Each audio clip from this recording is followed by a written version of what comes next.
Welcome to daily current affairs 365। ये 12 सितंबर 2025 का video है, लेकिन इसमें न्यूज़ कवर किया गया है 11 सितंबर का। ठीक है, कौन कौन से टॉपिक्स इसमें कवर किए गए हैं। मॉरिशस के प्राइम मिनिस्टर नवीन चंद्र रामगुलाम भारत आए थे, तो उनके विजिट्स के मेन हाइलाइट्स को देखा जाए तो कवर किया जाएगा। नरेंद्र मोदी साहब ने अनाउंस किया है 1200 करोड़ असिस्टेंस टू उत्तराखंड। फिर एशियन डेवलपमेंट बैंक ने उत्तराखंड गवर्नमेंट को $126.42 मिलियन का लोन सैंक्शन किया है, ताकि वो टूरिज्म को प्रमोट कर सके अपने स्टेट में। प्रेसिडेंट मुर्मू ने गुजरात के गवर्नर आचार्य देवव्रत को एडिशनल चार्ज दिया है as the governor of Maharashtra. फिर डिफेंस मिनिस्टर राजनाथ सिंह ने हरी झंडी दिखाई है वर्ल्ड की पहली विमेन ट्राई सर्विस ग्लोबल सर्कमनेविगेशन समुद्र प्रदक्षिणा को। इसके बारे में डिस्कस करेंगे। National virus research and diagnostic laboratory का कॉन्क्लेव 2025 ये न्यू दिल्ली में आपका हुआ था। भारत के 5 और एयरपोर्ट पे fast track immigration trusted traveller programmes को हरी झंडी दिखाई है होम मिनिस्टर अमित शाह ने। TCIL ने PIB के साथ एक agreement PNB Punjab national bank के साथ एक एग्रीमेंट साइन किया है, ताकि पंजाब नेशनल बैंक के IT इंफ्रास्ट्रक्चर को और मजबूत किया जा सके। एक रिपोर्ट आया है, वैल्यू के हिसाब से दुनिया का तीसरा सबसे बड़ा स्मार्टफोन मार्केट जो है वो इंडिया है। ठीक है, और वीडियो के लास्ट में आज के न्यूज़ पे कुछ क्वेश्चंस फ्रेम किए गए हैं, इसको एक बार प्रैक्टिस करना ताकि थोड़ा सा और बढ़िया हो जाए हमारा प्रिपरेशन। पहले न्यूज़ की ओर चलते हैं। मॉरिशस के प्राइम मिनिस्टर डॉक्टर नवीन चंद्र रामगुलाम भारत आए थे। ठीक है, इस तरह के जो विजिट्स होते हैं, देखो उसमें क्या क्या इंपॉर्टेंट चीज़ें याद करना पड़ता है। ये इनका पहला विजिट था। ये कब से कब भारत आए थे स्किप मार दो। ये भारत का इनका सेकंड विजिट है। पहली बार आए थे मई 2014 में, आपको याद होगा मई 2014 में नरेंद्र मोदी पहली बार प्राइम मिनिस्टर बने थे। भारत के जितने भी 7 नेबरिंग कंट्रीज थे, सबके प्राइम मिनिस्टर को, प्रेसिडेंट को इन्होंने बुलाया था।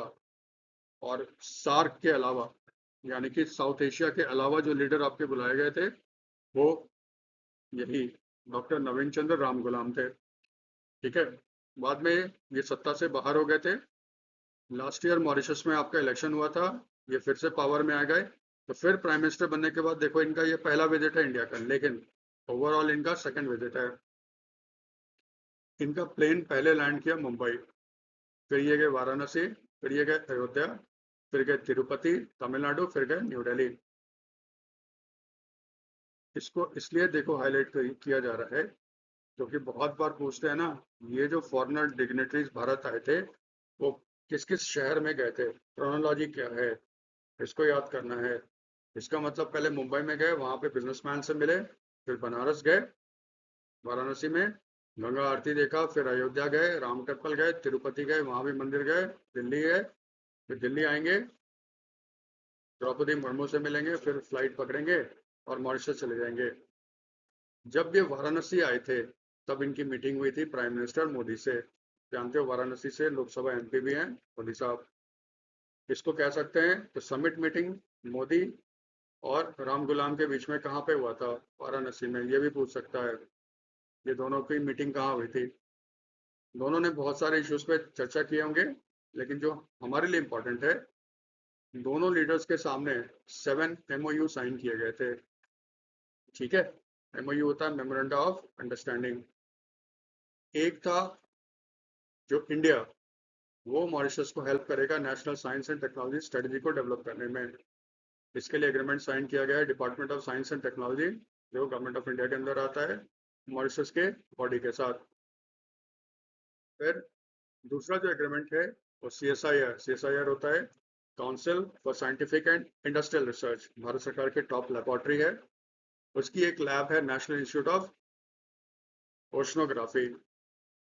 इसने मॉरिशस के साथ एक समझौता किया है ताकि दोनों देशों के बीच आपका कॉपरेशन हो सके ओशनोग्राफी में। थर्ड, कर्मयोगी भारत, उसने एग्रीमेंट साइन किया है गवर्नमेंट ऑफ मॉरिशस। सिंपल सा मतलब है, मॉरिशस के जो सिविल सर्वेंट है उसको भारत में ट्रेनिंग दिया जाएगा। ठीक है, ये वही समझौता है। फोर्थ, एग्रीमेंट साइन किया है cooperation in the power sector. Power sector के डेवलपमेंट में इंडिया हेल्प करेगा मॉरिशस को। फिर गवर्नमेंट ऑफ इंडिया 96 करोड़ का ग्रांट देगा। ग्रांट का मतलब होता है ना अनुदान। इसका मतलब यह है मॉरिशस ये पैसे हमें वापस नहीं करेगा।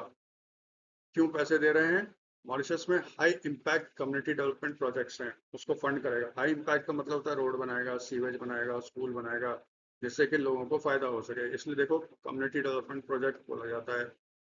ठीक है, फिफ्थ हो गया ये। सिक्स्थ है आपका स्पेस में आपका कॉपरेशन होगा दोनों देशों के बीच में। और सेवन था जो पुराना एमओयू था जो लैप्स कर गया था in the field of hydrography, उसको फिर से रिन्यू किया गया। तो ये आपके टोटल कितने हो गए? 7 हो गए। ठीक है, नॉर्मली पूछता है कितने होंगे, 7। और पैसे की बात है तो ये याद करना भारत सरकार मॉरिशस को कितना ग्रांट दे रहा है for high impact community development project के लिए। इसके अलावा और भी एग्रीमेंट्स हुए थे जो एमओयू के पार्ट नहीं होते हैं लेकिन साइड में एग्रीमेंट्स किए थे। आईआईटी मद्रास, इसने एग्रीमेंट साइन किया यूनिवर्सिटी ऑफ मॉरिशस को। आईआईटी मद्रास आ गया तो थोड़ा याद रखना, जैसे पिछले वीडियो में कवर किया था। आईआईटी मद्रास पहला आईआईटी है इंडिया का जिसने इंडिया से बाहर एक कैंपस स्थापित किया है। वो एक कैंपस उसने इस्टेब्लिश किया इन जांजिबार तंजानिया में। और पिछले वीडियो में हम लोग ये नहीं कवर किया था ना, कि आईआईटी दिल्ली का कैंपस आपका अबू धाबी, धर्मेंद्र प्रधान वहाँ पे गए थे। ठीक है, वहाँ पे अटल इनोवेशन मिशन के तहत उन्होंने आईआईटी कैंपस में उसका एक सेंटर उद्घाटन किया था। और साथ साथ ये भी ऐड कर लेना, वहाँ पे जितने सारे सीबीएसई के स्कूल हैं यूएई में, यूनाइटेड अरब अमीरात में, सभी सीबीएसई के स्कूल में ना अटल टिंकरिंग लैब भी स्टैब्लिश किया जाएगा। ये पिछले वीडियो में था, आज का न्यूज़ है, उसको कवर कर लेना। फिर Indian institute of plantation management Bengaluru, उसने एग्रीमेंट साइन किया है मॉरिशस। देखो ये देने का मकसद क्या है, ये स्टैटिक का पार्ट है। जैसे पूछता है ना Indian institute of plantation management कहाँ पे स्थित है, बेंगलुरु, इसीलिए ये इन्फॉर्मेशन दिया जा रहा है, ये याद रखना। फिर इंडिया हेल्प करेगा मॉरिशस को एक 17.5 megawatt solar power plant setup करने के लिए। भारत की तरफ से ये काम करेगा एनटीपीसी। एनटीपीसी बेसिकली काम करता है थर्मल पावर, कोयले को जलाता है और बिजली का उत्पादन करता है, नाम से भी लगता है। लेकिन एनटीपीसी अब रिन्यूएबल एनर्जी में भी घुस चुका है, वो सोलर एनर्जी प्रोजेक्ट्स भी बनाना शुरू कर चुका है।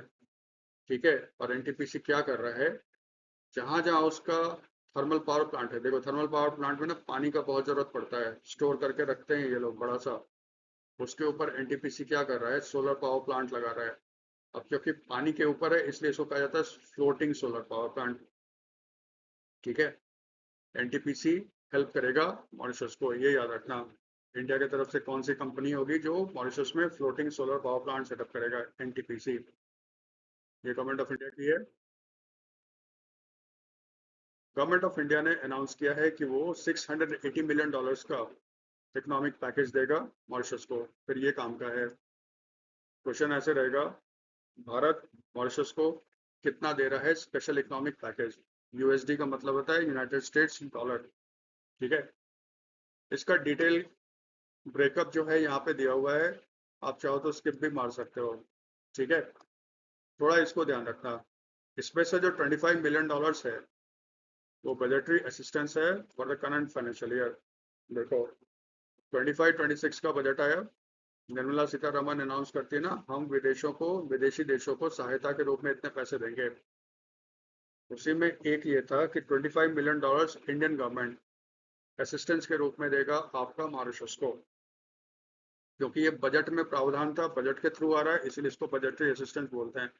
तो इसको थोड़ा याद रखिएगा, हो सकता है पूछ से गवर्नमेंट ऑफ इंडिया 25-26 में बजटरी असिस्टेंस के रूप में मॉरिशस को कितने पैसे दे रहा है, $25 मिलियन। ओवरऑल जो होगा वो 680 मिलियन होगा। और वो जो ग्रांट दिया गया है हाई इम्पैक्ट, वो तो ग्रांट है, लोन नहीं है, इसलिए वो अलग होगा। ठीक है, ऐसे करके इसको याद रखना है, कंफ्यूज नहीं होना है। थोड़ा स्टडी कर लें। मॉरिशस, मॉरिशस एक आर्किपेलागो है। आर्किपेलागो होता है क्या, इसमें बहुत सारे आइलैंड्स होते हैं, कलेक्शंस ऑफ आइलैंड्स होते हैं, या द्वीपों का समूह बोलते हैं इसको हिंदी में। तो मॉरिशस द्वीपों का एक समूह है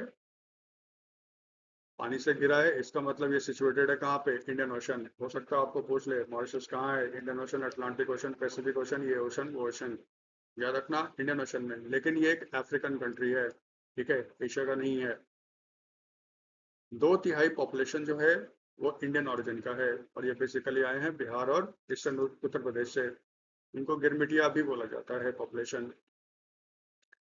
भोजपुरी यहाँ पे बोली जाती है, क्योंकि बिहार और ईस्टर्न उत्तर प्रदेश के है ना। और जब प्राइम मिनिस्टर मॉरिशस गए थे अभी, इनका स्वागत भोजपुरी लैंग्वेज में और बिहारी खाने के साथ किया गया था। लेकिन उस कंट्री का जो ऑफिशियल लैंग्वेज है वो इंग्लिश है। यहाँ के अधिकतर पॉपुलेशन जो है वो हिंदू हैं, लेकिन हमें याद रखना capital Port Louis, currency Mauritius rupee, और ये तो याद ही रहेगा doctor Navinchandra Ramgoolam. Varanasi में डॉक्टर राम गुलाम के मिलने के बाद प्राइम मिनिस्टर चले गए आपके देहरादून, उत्तराखंड में।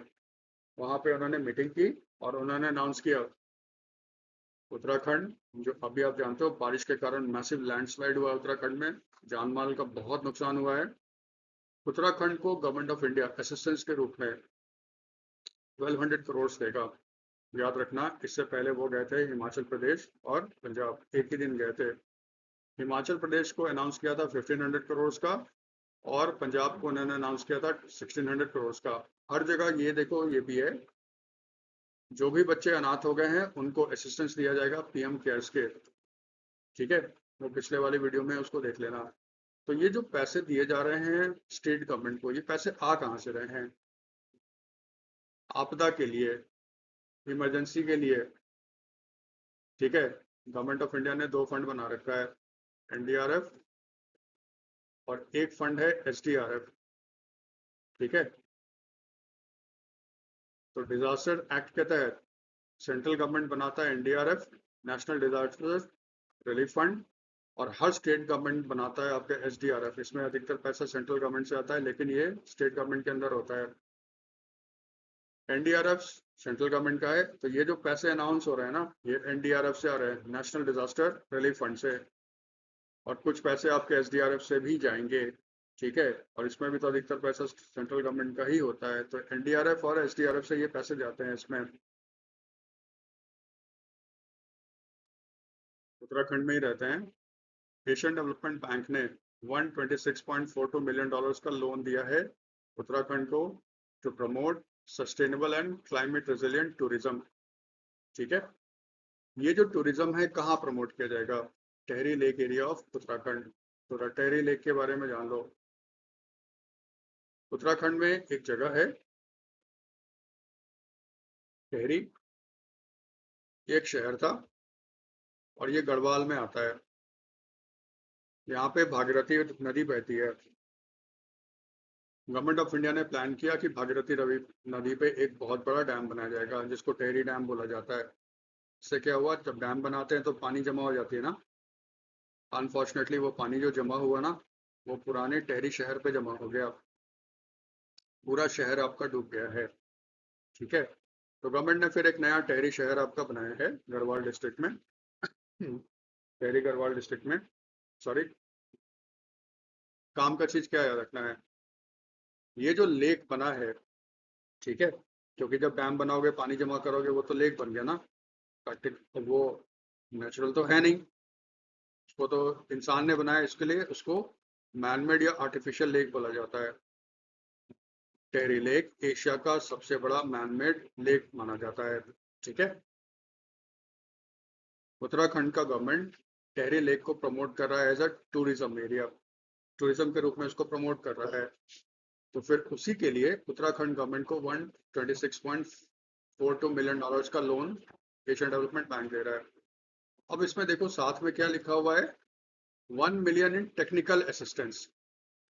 टेक्निकल असिस्टेंस का मतलब क्या होता है, ये जैसे सस्टेनेबल डेवलपमेंट के लिए, क्लाइमेट रेजिलिएंट टूरिज्म के लिए पहले देखो प्रोजेक्ट बनेगा, प्लानिंग की जाएगी।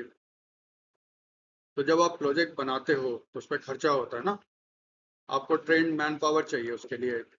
ये जो प्रोजेक्ट डेवलपमेंट का पहले प्रोजेक्ट का जो बनेगा, उसके लिए जो मैन पावर चाहिए, टेक्निकल आपका नो हाउ चाहिए, उसके लिए आपका दिया जाता है टेक्निकल असिस्टेंस के लिए लोन।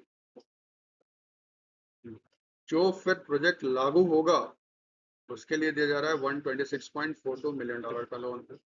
इसका मतलब अगर पूछेगा एडीबी ने लोन कितना दिया, $126.42 मिलियन का ही लोन है। टेक्निकल असिस्टेंस को इसमें शामिल नॉर्मली नहीं किया जाता, इसलिए आपका टिक मारोगे $126.42 मिलियन के लोन पे। ठीक है, लोन। अगर पूछता है लोन प्लस टेक्निकल असिस्टेंस तब तो ऐड करना पड़ेगा। अगर सिर्फ लोन वर्ड रहेगा ना तो $126.42 मिलियन का लोन मिला है। फिर एडीबी के बारे में जान लो, क्योंकि देखो जब भी वर्ल्ड बैंक एडीबी लोन देगा, पढ़ने का तरीका ये जरूर आएगा एग्जाम में। पढ़ने का तरीका, कितना लोन दिया, किसको दिया, किस पर्पस के लिए दिया, फिर उस इंस्टीट्यूशंस के बारे में भी पढ़ते हैं। ठीक है, तो एडीबी क्या है, एक regional multilateral development financial institutions है। मल्टीलैटरल का मतलब होता है एक से ज्यादा मेंबर होंगे। ठीक है, रीजनल का मतलब किसी एक एरिया पे ये फोकस होगा। तो ये फोकस किस पे किया है, एडीबी जो है नाम तो सिर्फ एशिया का है ना, लेकिन इसका काम बढ़ा दिया गया है। ये कवर करता है एशिया पैसिफिक रीजन को। ठीक है, एशिया पैसिफिक में ना ऑस्ट्रेलिया तक आपका एरिया आ जाएगा। ठीक है, तो ये एशिया पैसिफिक रीजन को कवर करता है। ये फाउंडेशन कब हुआ, 1966 में। मेंबर कंट्री कितने हैं, 69। और सबसे इंपॉर्टेंट ये है, ये बहुत एग्जाम में पूछता है, एडीबी का हेडक्वार्टर कहाँ है, मेंडलयूम सिटी, मेट्रो मनीला, फिलीपींस। बहुत बार ना मेंडलयूम सिटी दे देगा आपको एग्जाम्पल में, ऑप्शन में मनीला हटा देगा, तो इसलिए पूरा याद करना, मेंडलयूम सिटी है कहाँ पे, मेट्रो मनीला, फिलीपींस में। इसके प्रेसिडेंट कौन है, मसातो कांडा। हमेशा याद रखना, आज तक 66 के बाद से एडीबी का जो भी प्रेसिडेंट बना है वो एक जापानीज ही बना है। तो फिलहाल कौन है, मसातो कांडा। ठीक है, फिर Acharya Devvrat given the additional charge of the governor of Maharashtra. आप जानते हो महाराष्ट्र के गवर्नर थे सीपी राधाकृष्णन। वो आपके इलेक्ट हुए हैं as the vice president of India. 12th, आज 12 सितंबर को आज प्रेसिडेंट द्रौपदी मुर्मू सीपी राधाकृष्णन को वाइस प्रेसिडेंट का ओथ दिलाएंगी। हमेशा प्रेसिडेंट ओथ दिलाता है वाइस प्रेसिडेंट को। ठीक है, तो द्रौपदी मुर्मू वाइस प्रेसिडेंट का ओथ दिलाएंगी सीपी राधाकृष्णन को। इसका मतलब आप दो दो पोस्ट पे तो नहीं रह सकते हो। सीपी राधाकृष्णन ने महाराष्ट्र के गवर्नर के रूप में अपना रेजिग्नेशन दे दिया है, जगह खाली हो गई ना। प्रेसिडेंट मुर्मू ने गुजरात के गवर्नर आचार्य देवव्रत को एडिशनल चार्ज दे दिया है महाराष्ट्र के गवर्नर का। जब तक कोई गवर्नर अपॉइंट नहीं होता महाराष्ट्र में, तब तक ये सारा काम कौन देखेंगे, आचार्य देवव्रत देखेंगे। ठीक है, फिर Rajnath Singh flag of all women tri service समुद्र प्रदक्षिणा, ये देखो है क्या। तो डिफेंस मिनिस्टर राजनाथ सिंह ने वर्चुअली फ्लैग ऑफ किया समुद्र प्रदक्षिणा फ्रॉम न्यू दिल्ली, है ना। ये देखो है क्या, समुद्र प्रदक्षिणा वर्ल्ड का पहला all women tri service global circumnavigation expedition है। सरकम नेविगेशन का मतलब होता है ये पूरे ग्लोब, पूरे अर्थ का चक्कर लगाएंगी समुद्र को क्रॉस करते हुए एक वेसल पे सवार होकर। वर्ल्ड में पहली बार ऐसा हुआ है कि कोई ऑल विमेन क्रू जो ट्राई सर्विस की होगी। ट्राई सर्विस का मतलब होता है आर्मी, नेवी और एयरफोर्स। ये पहला एक्सपेडिशन होगा। ये जो एक्सपेडिशन है ना समुद्र प्रदक्षिणा, ये लगभग 26,000 नॉटिकल माइल्स को कवर करेगा। गवर्नमेंट कह रहा है कि इक्वेटर को 2 बार क्रॉस करेगी और 3 ग्रेट केप्स। केप्स का मतलब होता है, देखो ये हो गया अफ्रीका, या फिर तो फिर इसका मतलब अफ्रीका से ऐसे घूम कर जाएगी ना। ये जो पॉइंट होता है ना इसको केप बोलते हैं। ठीक है, तो ये 3 केप से गुजरेगी, living, horn and good hope. और ये सदर्न ओशन और ड्रेक पैसेज इसको भी क्रॉस करेगी। तो फिर ये स्टार्ट कहाँ से हुआ है? ये स्टार्ट हुआ है गेटवे ऑफ इंडिया मुंबई। ये पूछ सकता है। ये स्टार्ट एक्सपेडिशन समुद्र प्रदक्षिणा कहाँ से शुरू हुआ? गेटवे ऑफ मुंबई इंडिया से। गेटवे ऑफ इंडिया मुंबई से। इसका मतलब राजनाथ सिंह दिल्ली में बैठे थे, वहां से उन्होंने वर्चुअली इसको हरी झंडी दिखाई। ये स्टार्ट हुआ है 11 सितंबर 2025 को और उम्मीद है मई 2026 में ये लोग सही सलामत वापस पहुंच जाएंगे मुंबई। तो फिर कौन से जहाज पे बैठ के ये लोग जा रहे हैं? इसके लिए इंडियन आर्मी ने एक स्पेशल वेसल बनाया है। ये आर्मी का एक्सपेडिशन है, ध्यान रखना। इंडियन आर्मी ने एक स्पेशल बोट बनाया है जो इंडिया में ही कंस्ट्रक्ट किया गया है। इसका नाम है Indian army selling vessel, IASV त्रिवेणी। IASV का फुल फॉर्म पूछ सकता है। तो IASV का full form Indian army selling vessel. नाम क्या है उसका? त्रिवेणी। वो जो 3 केप है ना, उसका थोड़ा सा जान लो। केप लेवेन, इसका मतलब ये ऑस्ट्रेलिया का सदर्न मोस्ट पॉइंट है। ठीक है, जहां पे सदर्न ओशन मिलता है आपका इंडियन ओशन से। जैसे देखो, हम लोग शुरू में यही पढ़ते थे कि अर्थ पे 4 ओशन हैं, महासागर है, पैसिफिक, अटलांटिक, इंडियन और आर्टिक ओशन। बाद में एक और ओशन इसमें ऐड किया गया है, इसको कहते हैं सदर्न ओशन। तो टोटल अब कितने ओशन हो गए अर्थ पे? 5। ठीक है, सदर्न ओशन अंटार्कटिका के पास है, ये अंटार्कटिका को घेर के रखा है। और अंटार्कटिका के पास कौन सा कॉन्टिनेंट है? ऑस्ट्रेलिया। इसका मतलब ये ऑस्ट्रेलिया को भी क्रॉस करेगी। ऑस्ट्रेलिया का जो सबसे साउथ वेस्ट पॉइंट है उसको केप लेविन बोलते हैं। यहाँ पे आपका मिलता है सदर्न ओशन इंडियन ओशन के साथ। ये भी सब स्टैटिक का है, याद रखना। केप हॉर्न, ये साउथ अमेरिका को भी क्रॉस करेगा। साउथ अमेरिका में एक देश है चिली, है ना? ऐसे है ना, चिली एक लंबा सा देश है। यहाँ पे जो सदर्न मोस्ट पॉइंट है साउथ अमेरिका का, उसको कहते हैं केप हॉर्न। ठीक है, फिर एक Cape of Good Hope, Africa. Africa के सदर्न मोस्ट पॉइंट जो साउथ अफ्रीका में आता है, उसको कहते हैं केप ऑफ गुड होप। ठीक है, केप ऑफ गुड होप जो है, वहां पे थोड़ा सा और भी याद कर सकते हो। यहाँ पे वार्म ओशन करंट है, मोजाम्बिक अगुलास ओशन करंट है, ये इंडियन ओशन का है। और एक है ओशन करंट बेनिगुएला, ये ठंडा है, जो अटलांटिक ओशन का करंट है। केप ऑफ गुड होप में मोजाम्बिक अगुलास वार्म करंट और हाँ, बेनिगुएला करंट दोनों मिलते हैं।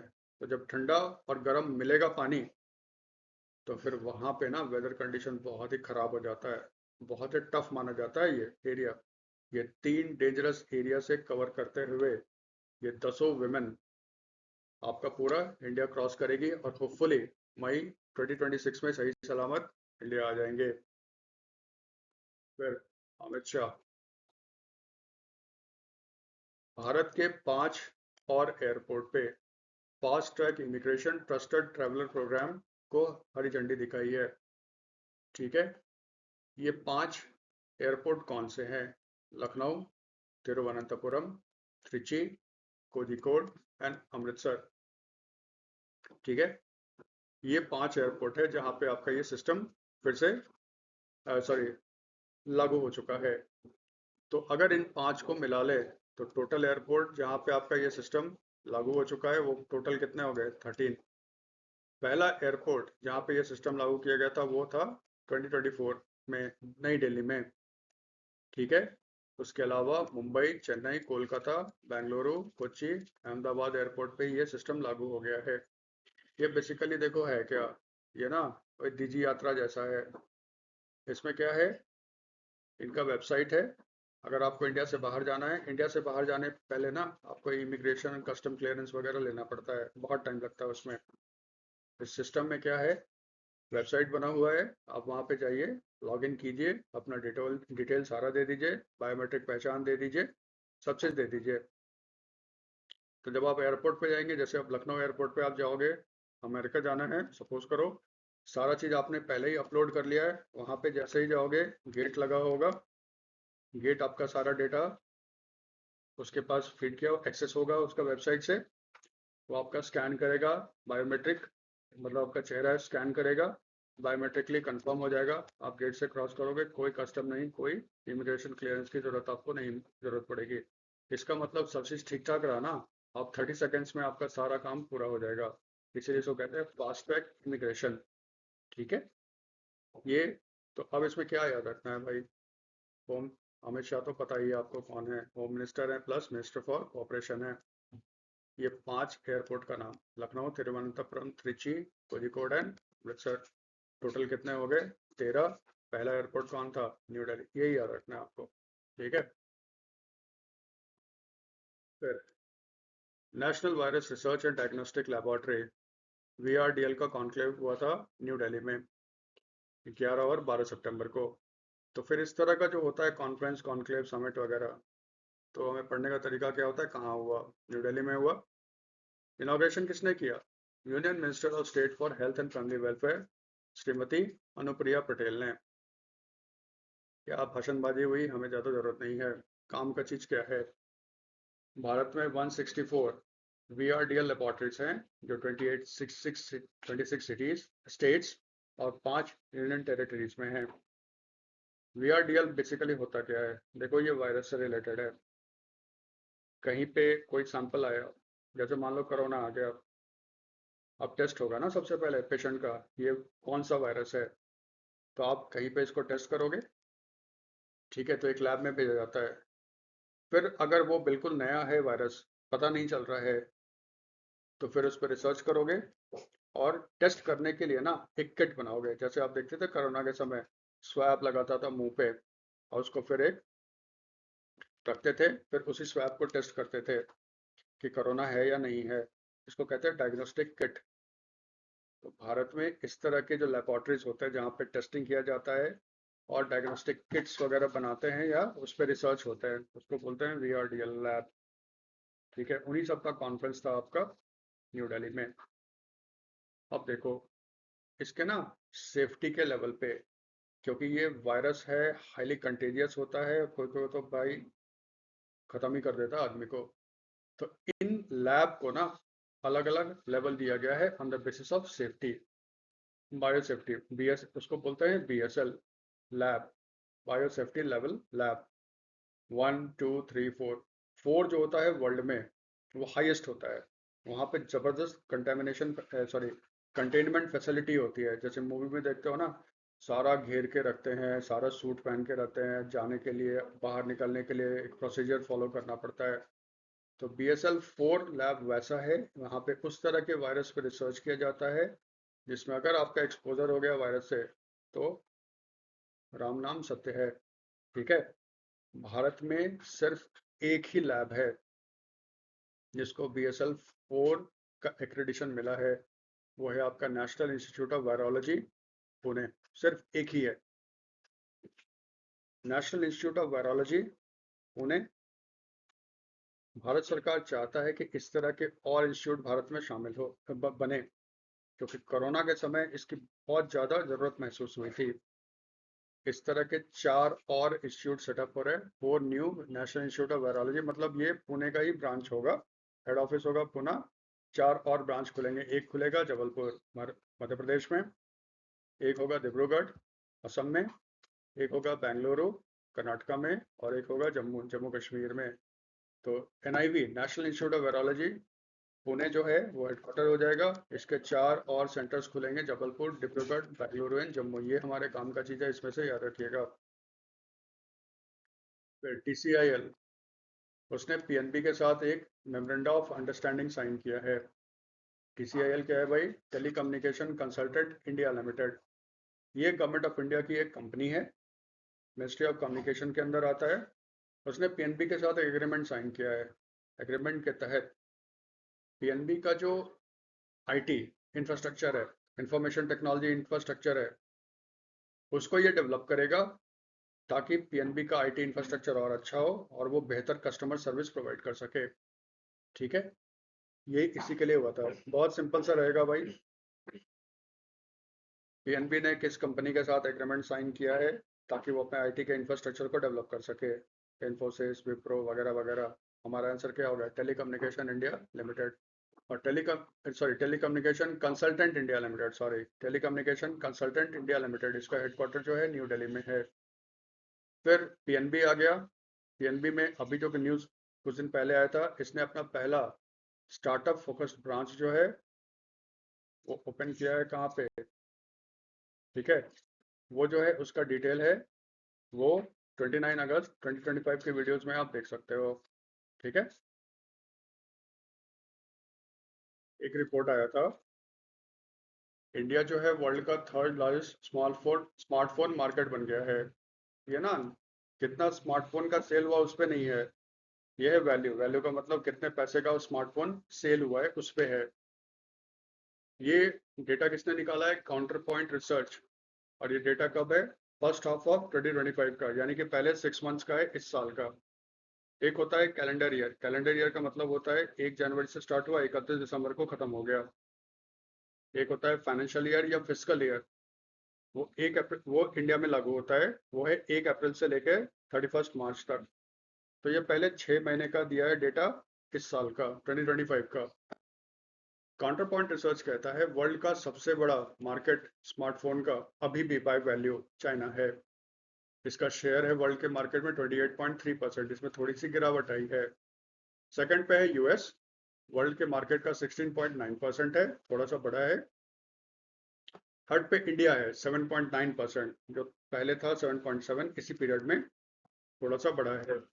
इसके अलावा फोर्थ पे है जापान, फिफ्थ पे आपका United kingdom. Sequence smartphone exporter का भी डेटा आपका रिलीज हुआ है। वर्ल्ड में सबसे ज्यादा स्मार्टफोन बाय वैल्यू एक्सपोर्ट करता है चाइना। सेकंड पे आपका वियतनाम, थर्ड पे आपका है इंडिया।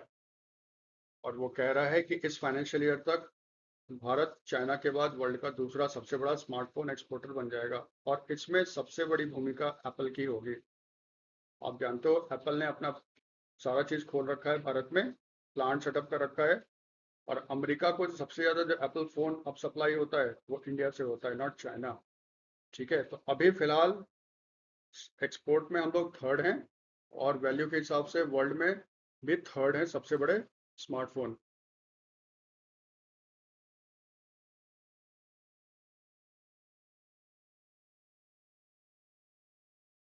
आइए, जितने सारे हमने इवेंट्स को कवर किया है उस पर कुछ सैम्पल क्वेश्चन पेपर्स हैं, इसको करो, आपकी तैयारी और अच्छी हो जाएगी। पहला question, which multilateral financial institutions has sanctioned 126.42 million dollars loan to promote sustainable and climate resilient tourism in the Tehri Lake area of Uttarakhand, India? World Bank, International Monetary Fund, Asian Development Bank, ठीक है, New Development Bank, none of these. World Bank, IMF, Asian Development, New Development Bank, none of these. Answer क्या है? Asian Development Bank. Second, where is the headquarters of the Asian Development Bank? Bangkok, Mandaluyong City, Metro Manila, Tokyo, Astana, none of these. ADB का headquarter कहाँ पे है? ये पेट question है exam का। आप जानते हो इसका हेडक्वार्टर है Mandaluyong city, metro Manila, Philippines. ADB के टोटल मेंबर्स कितने हैं? 69, और स्टैब्लिश कब हुआ था? 1966 में। Sorry. Next question, on which river is the Tehri dam situated? Tehri dam किस रिवर पे बना है? Ganga, Yamuna, Bhagirathi, Doodh Ganga, none of these.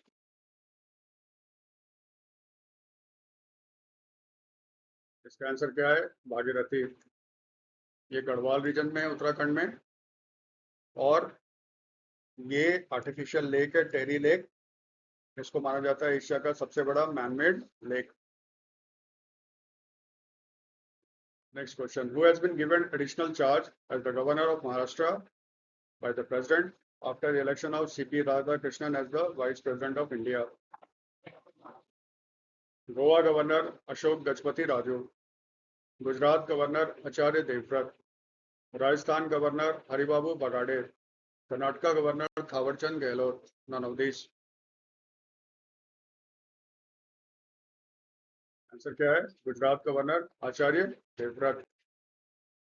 Next question, how much financial assistance has been announced by prime minister Narendra Modi with the flood hit Uttarakhand? 1000 crores, 1100 crores, 1200 crores, 1600 crores, none of these.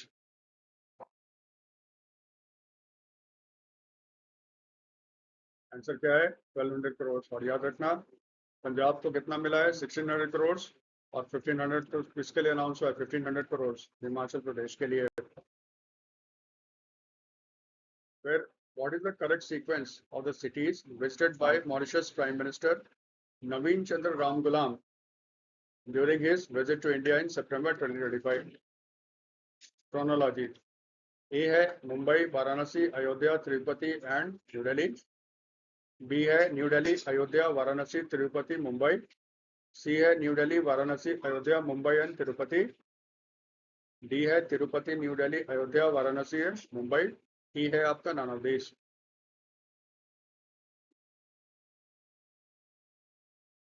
Answer क्या है?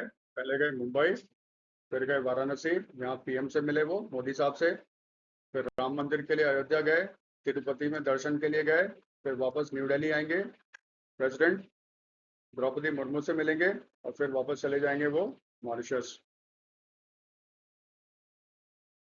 7th, which Indian company will help Mauritius in setting up of 17.5 megawatt floating solar power plant? NTPC, Tata Power Solar, Adani Solar, NHPC, none of these.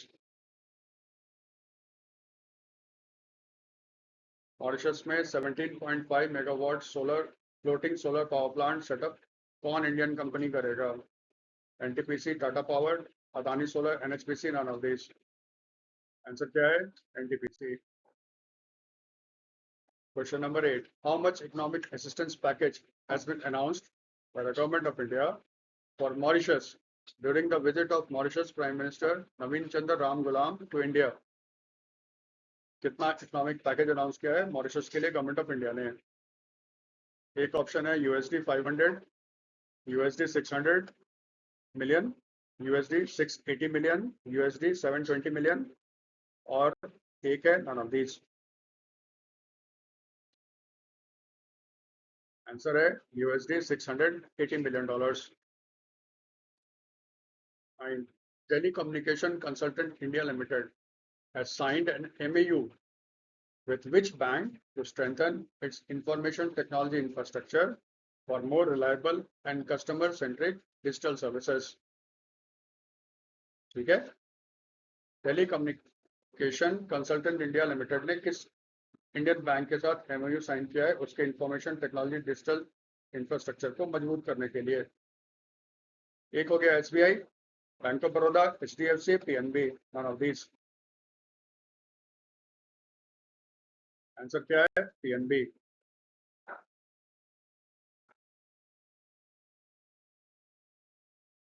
Next, what is the name of the world's first all-women tri-service global circumnavigation expedition undertaken by the Indian Armed Forces? सागर परिक्रमा, समुद्र प्रदक्षिणा, global navigation, सागर प्रदक्षिणा, none of these.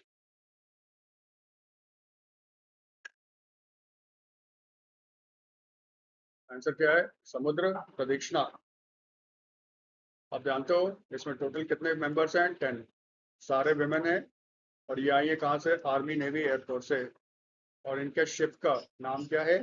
Indian army selling vessel IASV Triveni. Start किया journey कहाँ से? Gateway of India Mumbai से 11 सितंबर 2025 को, और वापस कब आएंगे? मई 2026 में। इस एक्सपेडिशन को हरी झंडी किसने दिखाई? राजनाथ सिंह ने वर्चुअली न्यू दिल्ली से। 11, which is the only laboratory in India that has been accredited with BSL-4 status for conducting research in viral infectious disease? All India Institute of Medical Science, Bhopal, Madhya Pradesh, Jawaharlal Nehru Institute of Post Medical education and research, JIPMER, Pondicherry, national institute of virology, Pune, national institute of virology, Jabalpur, none of this. Answer क्या है? NIV, Pune, national institute of virology, Pune.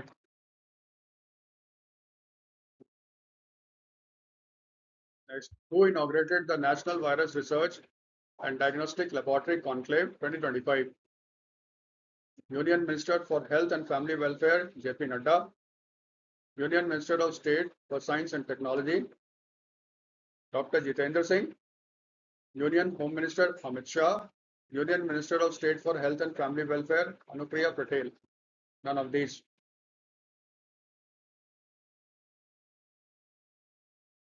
Answer क्या है? Union minister of state for health and family welfare, Anupriya Patel. और ये हुआ कहाँ पे था? न्यू दिल्ली में।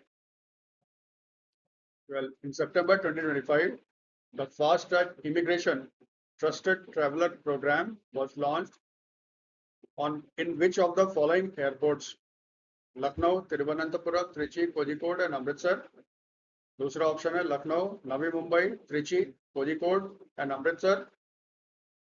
थर्ड ऑप्शन है चेन्नई, त्रिची, कोझिकोड, तिरुवनंतपुरम। फोर्थ ऑप्शन है तिरुवनंतपुरम, अहमदाबाद, त्रिची, कोझिकोड, अमृतसर एयरपोर्ट। पांचवा ऑप्शन है नन ऑफ दीज। इसका आंसर क्या है? A, Lucknow, Thiruvananthapuram, Trichy, Kozhikode and Amritsar. और इसको इनॉग्रेट किसने किया? अमित शाह ने। Next, according to a recent report, what is the position of India in the world in terms of production of smartphone by value? एक ऑप्शन है फर्स्ट, सेकंड ऑप्शन है सेकंड, थर्ड ऑप्शन है third, fourth option है fourth और fifth option है fifth.